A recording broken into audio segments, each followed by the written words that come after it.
Let's take a very quick look at how we order decimal numbers. So for example here, and it says put the following decimals in order starting with the smallest.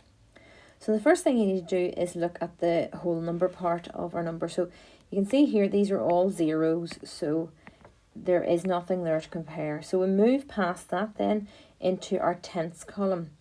Now in each of these numbers in the tenths column, they're all fours, so they all have an equal value, so that doesn't give us any more information. So we'll move on to the next digit then in the hundredths column.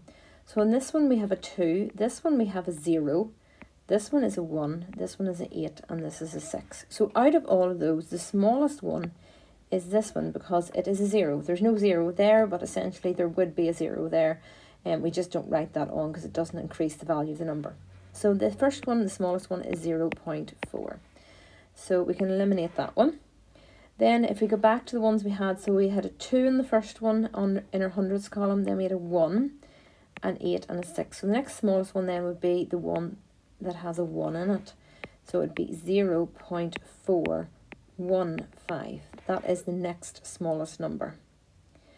Then the next smallest in our hundredths column was the 2, this first one. So it is 0.42. That's that one eliminated. And then if we look at our last two, in the hundredths column we've got a 6 on the last number, and this one, the second last one, is an 8. So this one here has to be the small, so 0.469, and then the biggest one is 0.48. Do not get caught out in thinking that because it's a longer number, or it's more numbers after the decimal point, that makes it bigger. That is not the case. You need to compare the tenths. Once you've compared the tenths, then move on to the hundredths column, and you're looking for the smallest number. So try the next one yourself, pause the video and try it, and then restart the video and check if you've got the right answer, and I'll work through it with you. Alright, so on our next one, again we have no units or tens, so they're all zeros, so we're going to move on to the tenths column. So in our tenths column, our first number we have a 0, second number is a 2, then we have an 8, a 2 and a 6. So the smallest one has to be this one because it is a 0. So our smallest number is 0.08. So we'll get rid of that one. So then after that, we have two numbers that have a 2 in the tenths column. So those are both the next smallest ones. So this one here is a 20 because there's no number after it, whereas this one is a 25. So the 20 would be smaller. So that would be our next one, 0.2. Stroke that out. This one here, then 0.25 is next. So those are both the 2's dealt with. Now if we look at our next two, the one at the end has a 6 in the tenths column. The one in the middle has an 8 in the tenths column. So it's the 6 is the smallest, so it's 0.68. And finally then, it is 0.81.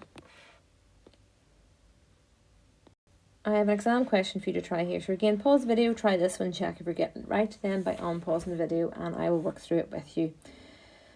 Alright, so on this one here, we have, again, zeros in the units column in all of these, so we can eliminate that. We need to move then to the tenths column. So the first one is 5, then we have a 7, then we have a 5, and then we have a 0. 0 being the smallest means this is the smallest number. So 0.078. We've used that one, stroke it out so we don't get mixed up or try to put it in again later. So go back then to our tenths column, and we have both of these here have a 5 in the tenths column, so we need to compare these next. This one here has 50, this one is also 50 because there's no number there. This one's 507, this is 500. Okay, so this one here is smaller. So it is 0.5. Rule that one out. Then we put in the other 0.5 number, so it's 0.507. And lastly, the one that is 0.7, because it's the biggest, 0.75, and that is your answer.